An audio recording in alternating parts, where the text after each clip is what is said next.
Thank you for joining us for this DDi What's New CADcast. This is part 2 of Drawings and Detailing in 2015. So, thank you for joining us for part 2 of the What's New 2015 Drawings and Detailing CADcast.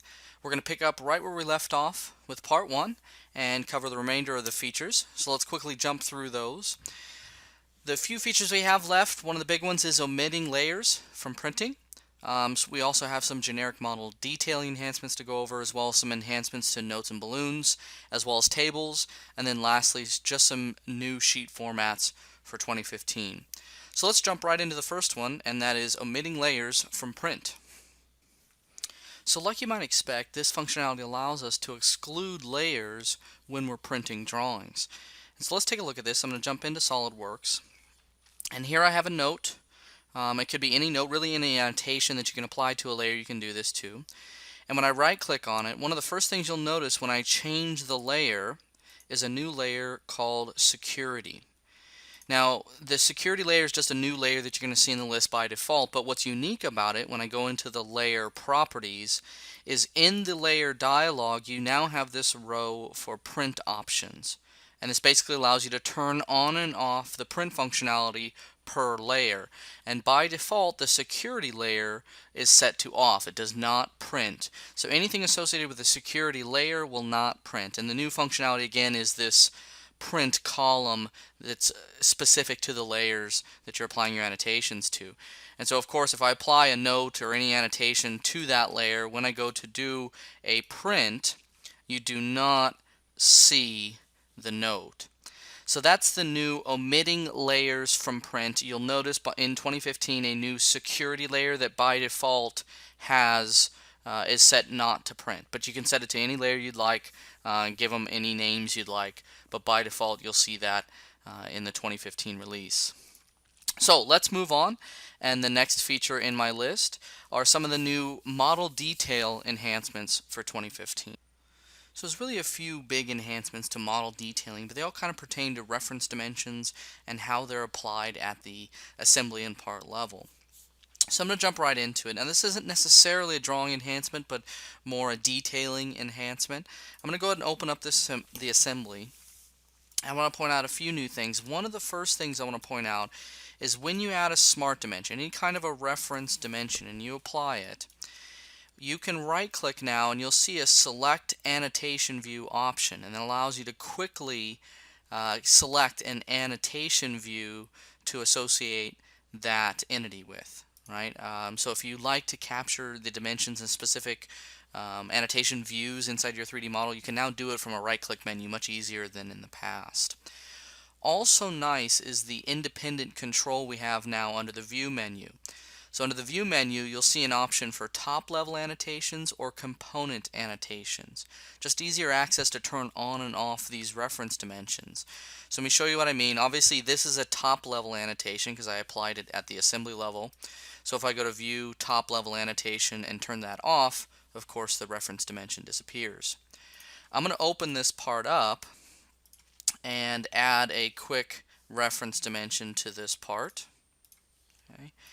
And of course when I go back, that reference dimension is showing up, and that's because I have component annotations turned on as well. I can easily turn that back off and you'll see those dimensions disappear. So new is the ability to right click an annotation and assign it to a specific annotation view, much easier than the past, and then also the ability to turn on and off those annotations both at the top level and at the part level from the view menu. So those are a couple of new model detail enhancements for 2015. Let's move on to the next one.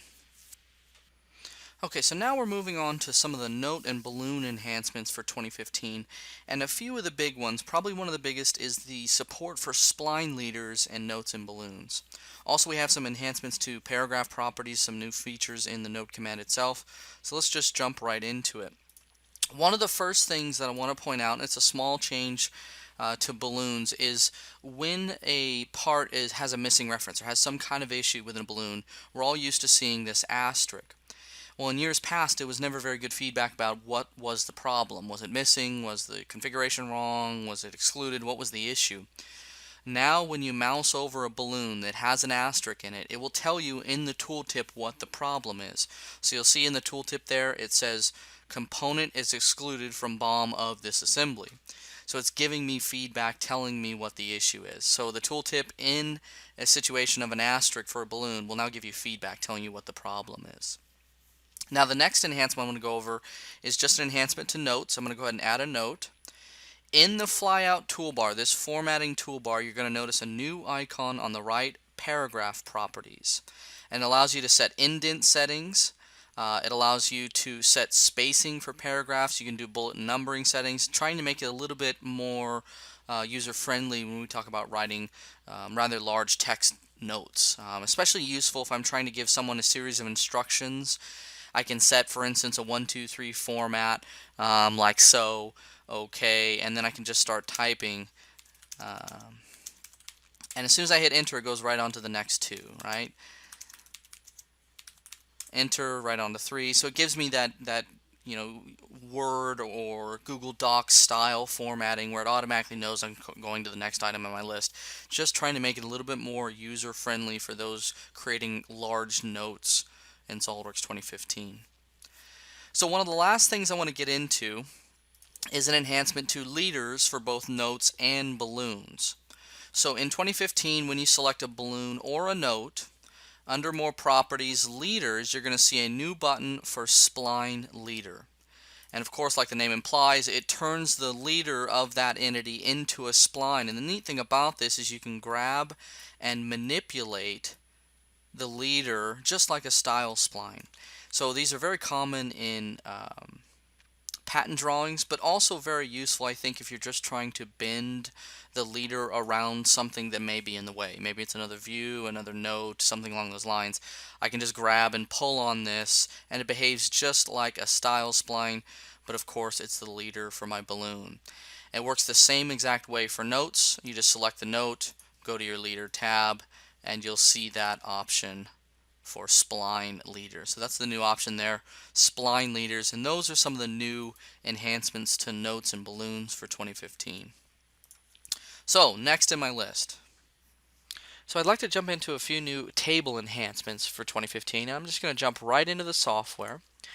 And what I want to start off with are a few of the new enhancements to bills of materials.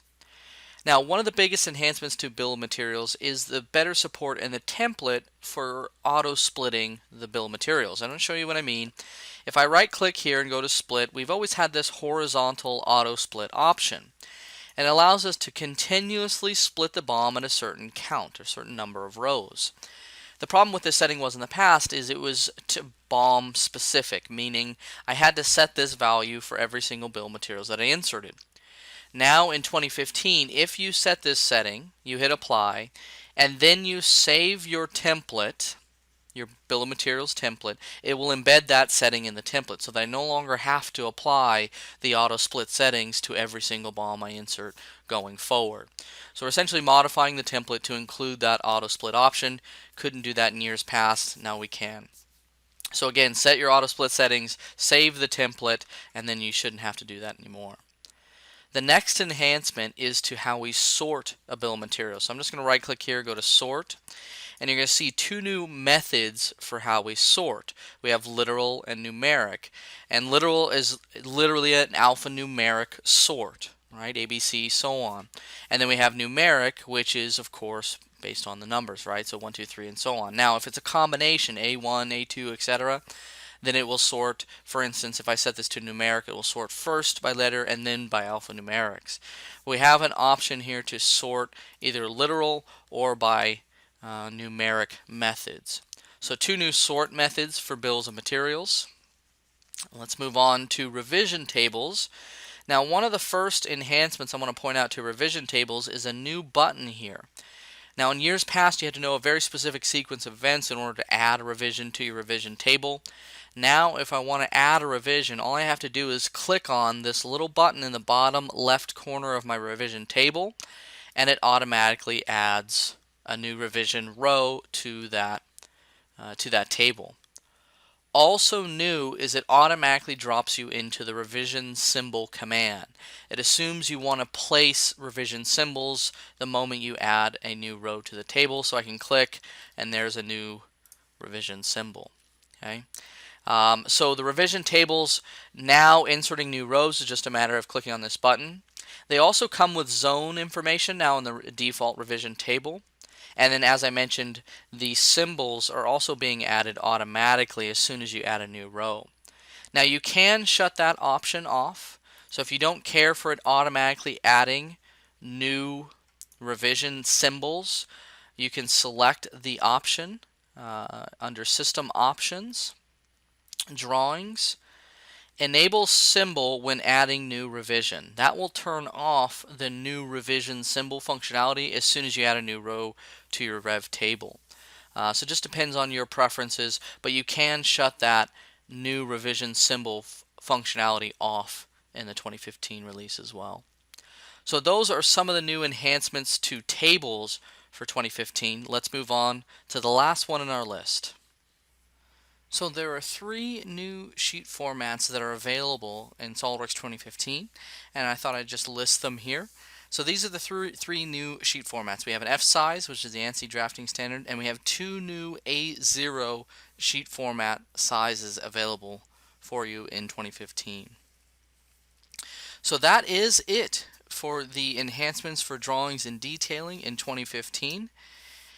I encourage you to join us at youtube.com/DDi CAD for more content or DDiCAD.com/TechCenter. Thank you.